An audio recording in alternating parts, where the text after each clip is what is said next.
and welcome to Middle East Matters here on France 24. This week in the programme, a World Cup that has taken the region by storm. More MENA countries are competing in these 2026 games than at any previous tournament, to the delight then of fans from Morocco to Jordan. But as always with sports, politics is never far from the pitch. There's Iran, of course. Never before has a country hosted the World Cup while at war with one of the competing nations. And beyond Iran, what of sports washing, countries pouring money into football in a bid to launder their image on the world stage? That's an allegation directed at Qatar, which hosted the last World Cup, and at Saudi Arabia, which will host the Games in not the next one, but the one a little after that.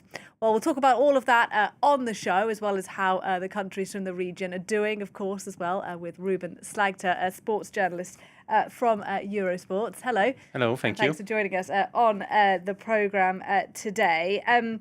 Let's talk about Iran first of all, because Iran is a team that is not allowed to be based in the United States. They have to fly in and out of the country after their games there. They're based, in fact, in Mexico. And let's have a look at a note that the team left in the locker room after their goalless draw against Belgium on Sunday. You can see it there, just to give you a sense of what it is the Iranians had written there in that handwritten note. They said, "The spirit of Iran remains alive. Thank you, LA. Thank you, Los Angeles, for your hospitality." So, Ruben, despite the geopolitics, the clear tensions with the Trump administration not letting the Iranians be based in the US, a gesture of goodwill from them, I suppose.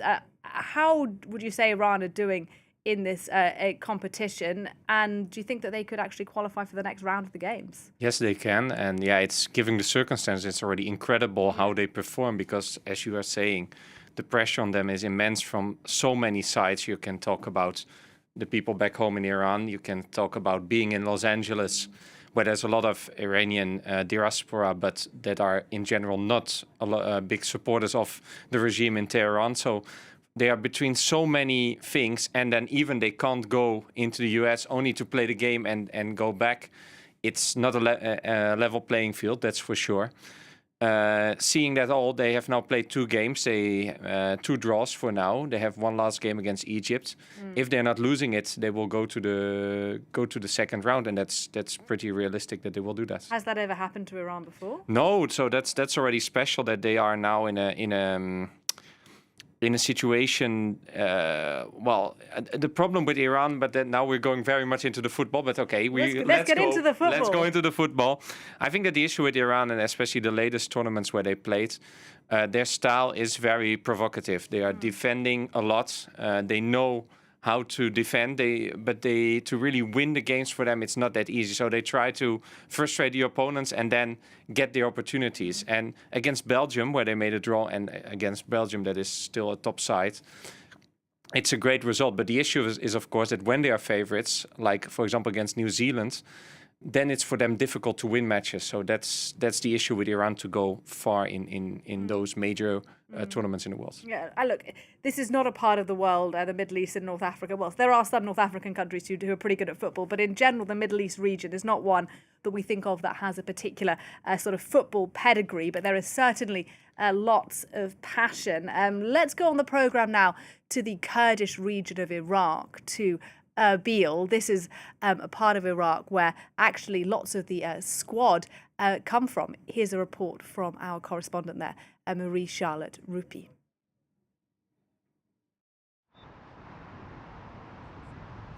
The Erbil Soccer Club is an institution in Iraqi Kurdistan. Several generations of players who went on to join the Iraqi national team have trained on these fields, like Kurdish defender Akam Hashim. It's a source of great pride to see Akam Hashim out there as the son of the city and this team. 2 years ago, he was playing for Erbil, and now he's a key player of the Iraqi national team. For these aspiring professional soccer players, seeing him compete in the World Cup opens up new horizons. We want to follow in his footsteps. We dream of reaching the same level because we want to see our players represented, Kurdish players. On the outskirts of Erbil, the predominantly Christian town of Ankawa also has its own representatives. Midfielder Reben Sulakas from the Assyrian Chaldean community, who make up 40% of the Iraqi diaspora. His family emigrated when he was a child to Sweden, where he built his career. It makes me happy and I forget all my worries when I look at this photo. It proves that we are children of Iraq. His pride is all the greater because Iraq hasn't qualified for a World Cup since 1986. I remember when Iraq qualified for the World Cup for the first time. I remember how happy we were that Iraq had qualified. So imagine when it's your own son who's on the team and they qualify. It's double the joy. It's time for the first match, and he's already packed his bags to go and support his son. Meanwhile, fans are gathering on the streets of Erbil. We have to stand with Iraq. We're all brothers. It's not like before. We don't say the Kurds and the Arabs are different. We're all in the same country. We have to support the team.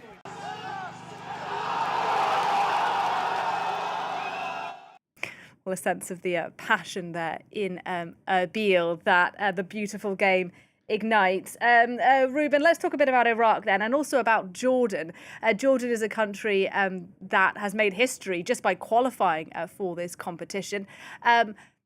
Clearly, there's lots of support. Give us a sense of how both countries have been playing and perhaps what stands out to you from either country. It's a bit double-edged because this tournament is the first time that we have 48 teams, so that is also the reason why no big Jordan surprise, and Iraq actually, is there. Well, Iraq had to go on a very long trip to go there because they even had to go the last intra-continental qualifiers against Bolivia at the last game. So it was a very long journey from them to come there.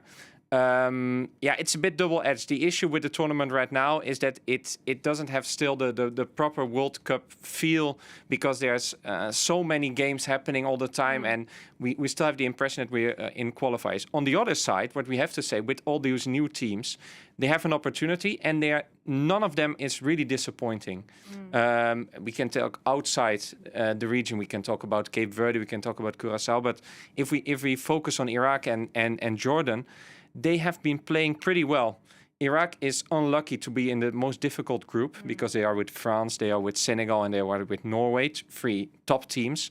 So, but especially in the first game against Norway, Iraq was very decent, was trailing for 2-1 for 75 minutes, but close to Norway, and then in the end they lost 4-1, and against France, which is one of the main favorites. Right. Okay, that's possible. Jordan, on the other hand, lost also their two games against Algeria and against Austria, and there they should have maybe had a bit more out of it.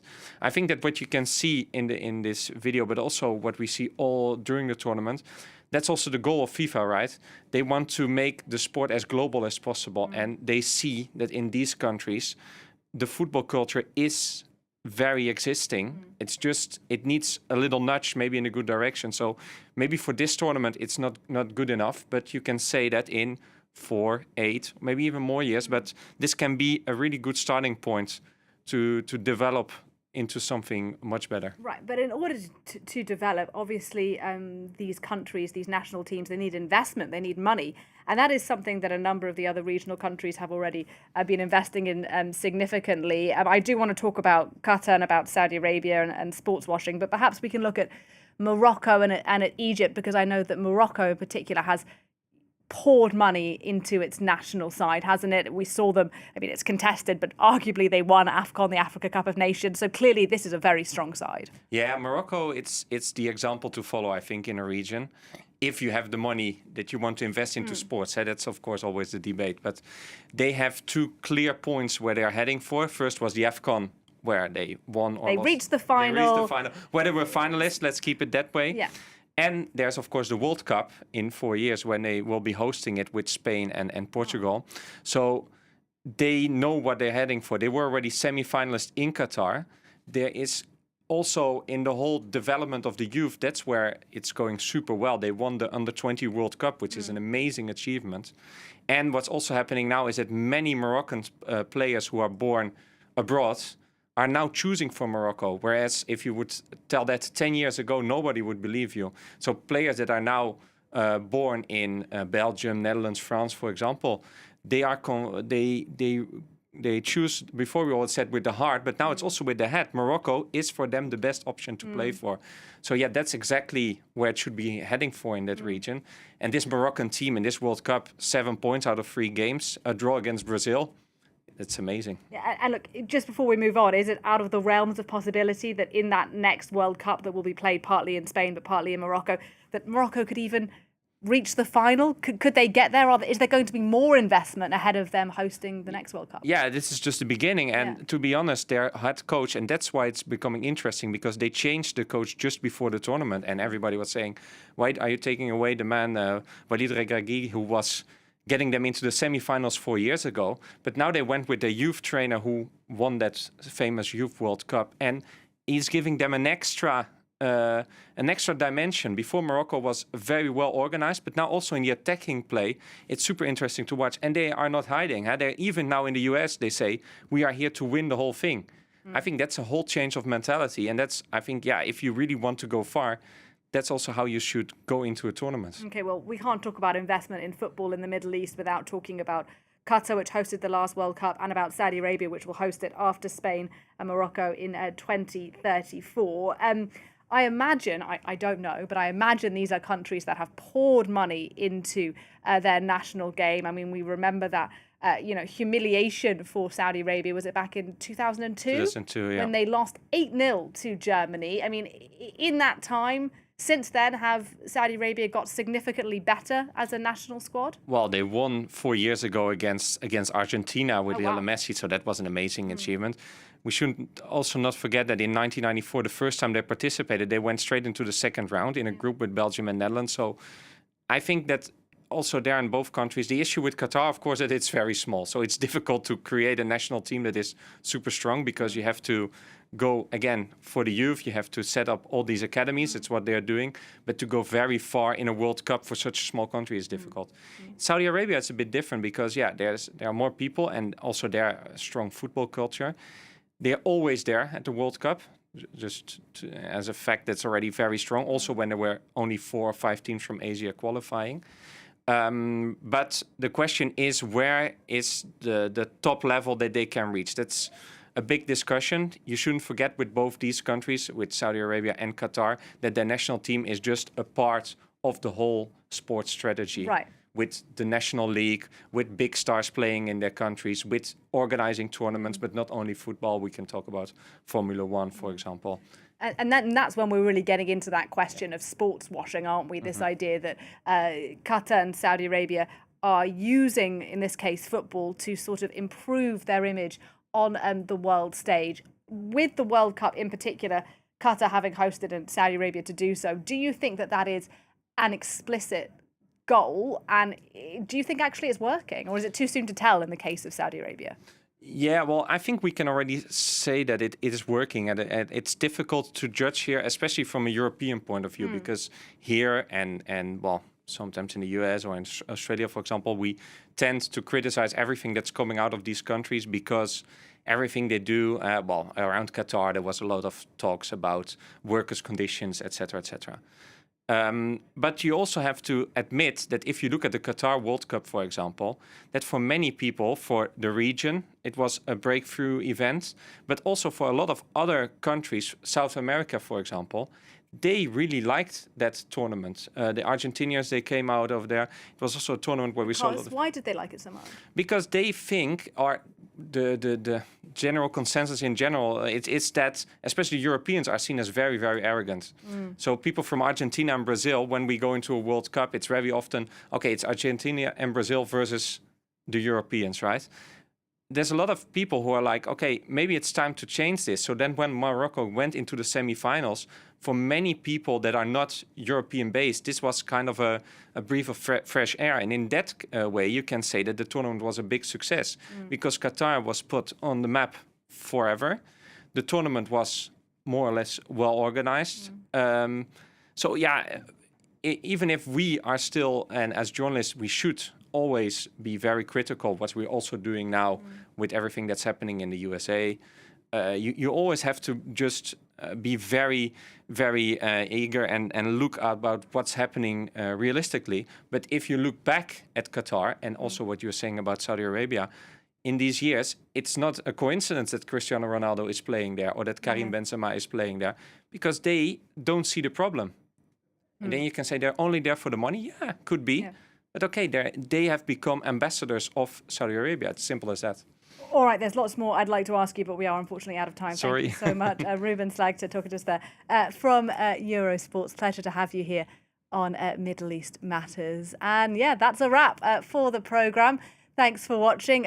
More World Cup coverage, of course, here coming up on France 24.